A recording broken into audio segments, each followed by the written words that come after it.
Les associations, donc ça on l'a déjà dit. Un cas particulier, donc ça c'est un cas particulier qui est exceptionnel. C'est le kyste du canal de nuque. C'est comme le kyste du cordon chez la fille, mais elle est très rare.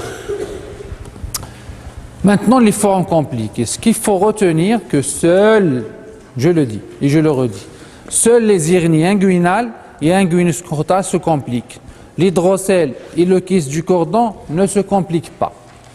D'ailleurs, c'est pour ça que dans la conduite à tenir de prise en charge, pour le kyste du cordon et l'hydrocèle, on les surveille, on ne les opère pas tout de suite. On les surveille jusqu'à un certain âge, généralement c'est 18 mois, c'est-à-dire on les surveille 18 mois, donc il faut expliquer. Le rôle du médecin c'est quoi? Le rôle du médecin c'est d'expliquer pour les parents ce que c'est et d'expliquer que le kyste du cordon et l'hydrocèle ne se compliquent pas. Ils n'ont pas à craindre une complication, il faut les rassurer, les mettre en confiance, mais il ne faut pas les lâcher, il ne faut pas dire que votre enfant n'a rien, c'est bon, vous partez. Non, il ne faut pas dire ça. Il faut les surveiller régulièrement. Dans des consultations, généralement, on les surveille tous les 6 mois. Un kyste du cordon ou une hydrocèle, on le surveille chaque 6 mois. Chaque 6 mois, il vient dans votre consultation pour un contrôle. Qu'est-ce qu'on regarde dans ce contrôle? On regarde déjà le volume de l'hydrocèle ou bien du kyste du cordon. Est-ce que ça a diminué? Est-ce que ça a augmenté? Est-ce qu'il est stable? D'accord? Ou toujours il faut regarder les testicules s'ils sont en place ou bien s'ils sont, parce qu'il y a des testicules qui sont ascenseurs, qui montent et qui descendent. Et en fonction de l'évolution du volume de la masse, on peut prédire la chirurgie ou non chez cet enfant. C'est-à-dire si une hydrocèle qui augmente de volume entre les consultations, c'est probablement une hydrocèle qui va nécessiter une chirurgie. Si l'hydrocèle, le kyste du cordon diminue de volume de consultation en consultation, c'est fort probablement et ne nécessitera pas de chirurgie. C'est-à-dire au bout de 18 mois d'évolution, il va disparaître. Il va régresser spontanément. D'accord? Voilà. Donc seules les hernies inguinales et inguinuscrotales se compliquent et la complication, c'est l'étranglement herniaire. Voilà. Qu'est-ce que c'est qu'un étranglement herniaire? C'est tout simplement l'incarcération d'un segment digestif, le tube digestif. Généralement, c'est le grêle. Il s'incarcère dans le sac herniaire. Qu'est-ce que ça veut dire, il s'incarcère? Il descend, mais il ne peut pas remonter. C'est comme quelqu'un qui est en fait pénétré par un orifice avec sa tête, et quand il veut sortir, il veut rentrer, il ne peut pas. Donc c'est la même chose.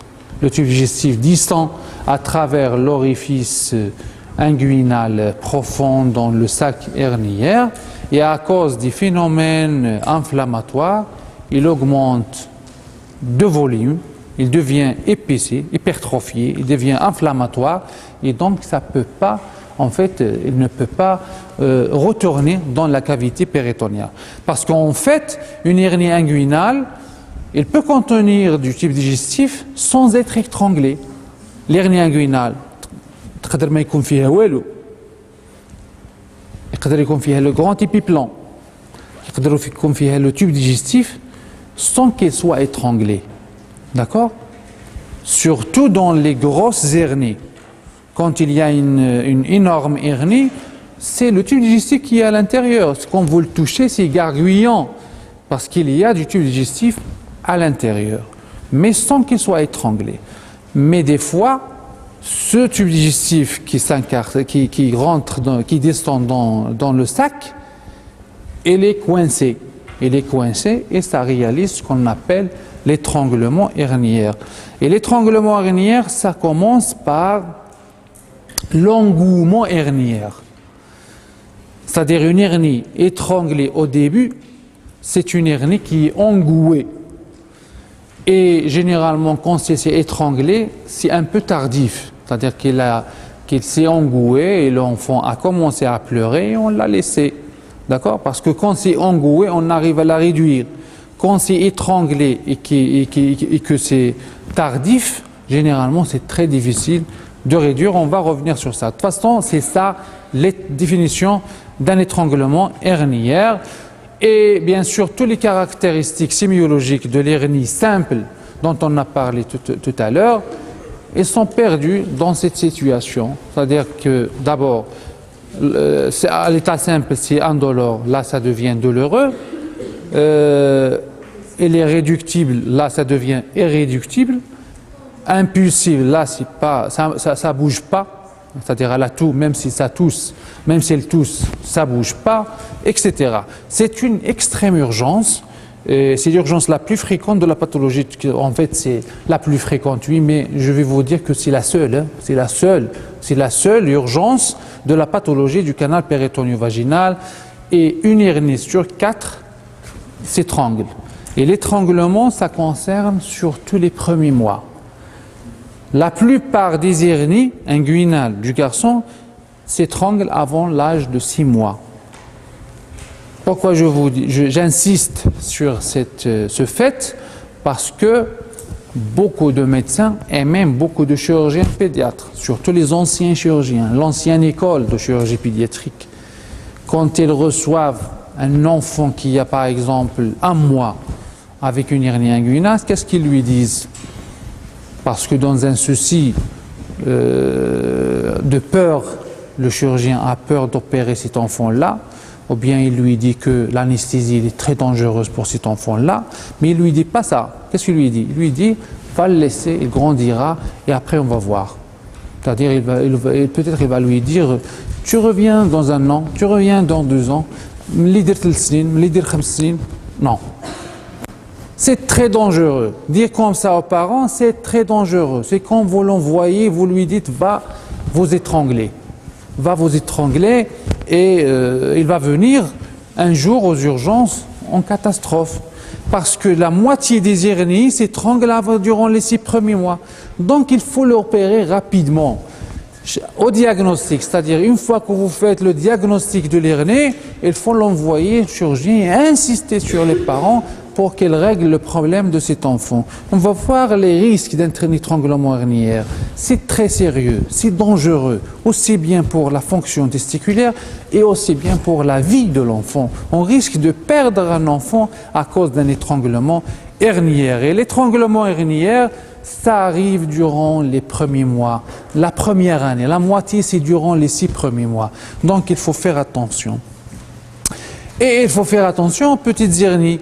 Parce qu'il y a des médecins qui disent aux parents, cette hernie va régresser spontanément. Il n'y a jamais une hernie qui va régresser. Une hernie, elle va s'aggraver. C'est-à-dire, il n'y a pas d'espoir. Si on fait des diagnostics d'une hernie à la naissance, il n'y a aucun espoir que cette hernie régresse d'elle-même, comme l'hydrocèle ou le kyste du cordon. L'hydrocèle et le kyste du cordon, il y a un espoir de résorption de ce liquide.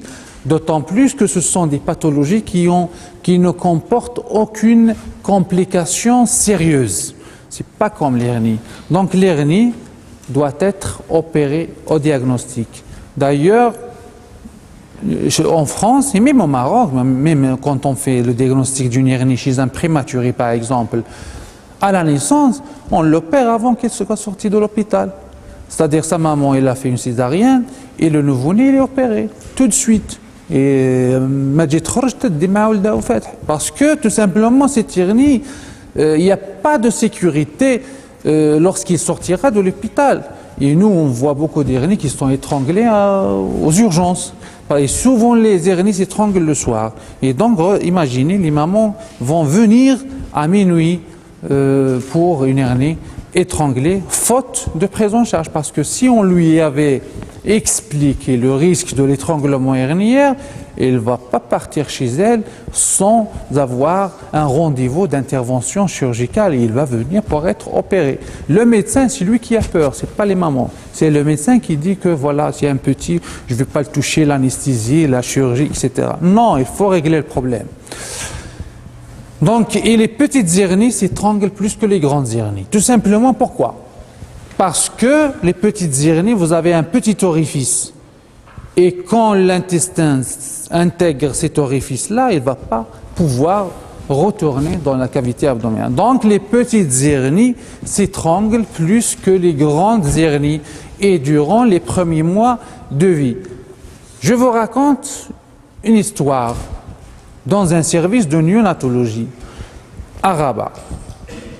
Dans un service de néonatologie, un nouveau-né qui a fait un syndrome occlusif, c'est-à-dire il fait des vomissements bilieux, il pleure, l'abdomen il est un peu distendu, etc. Son état n'est pas très bien.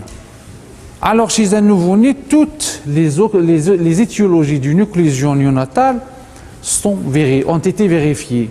Tous les bilans ont été faits.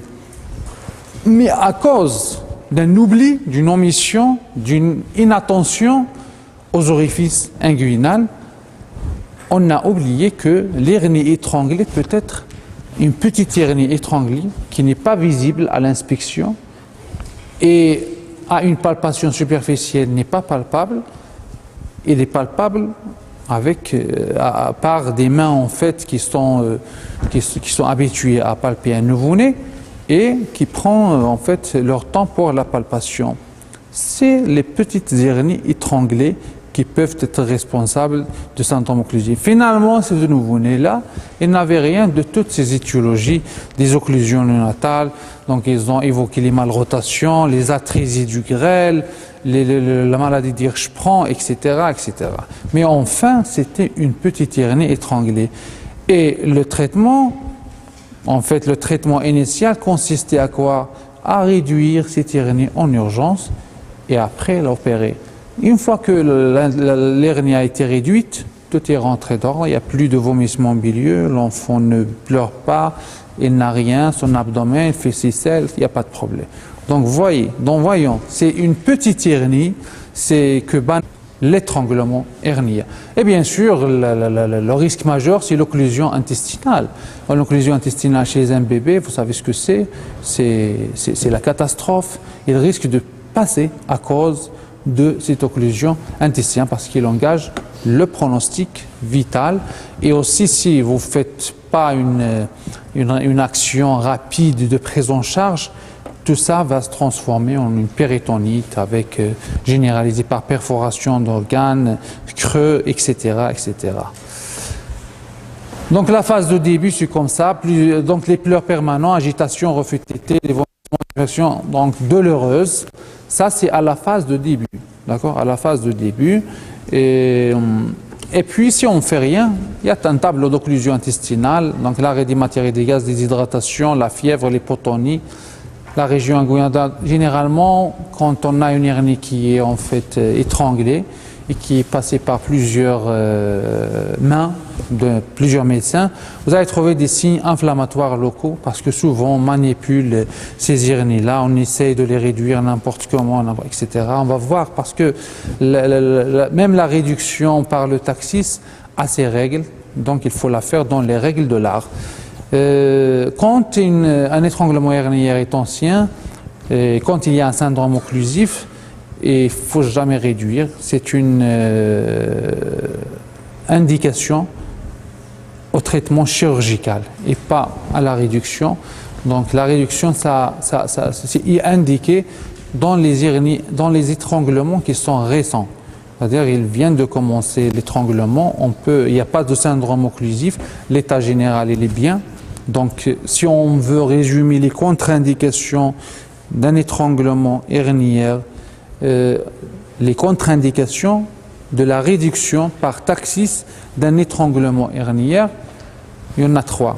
Il y a le syndrome occlusif, il y a l'état général, mauvais état général, si on a un enfant qui est en mauvais état général, et bien sûr les péritonites, si vous avez une péritonite, c'est-à-dire déjà au stade de perforation, donc là il faut réanimer l'enfant, c'est-à-dire le préparer médicalement, la réanimation, et l'opérer tout de suite, voir ce qu'il y a comme dégâts au niveau intestinal.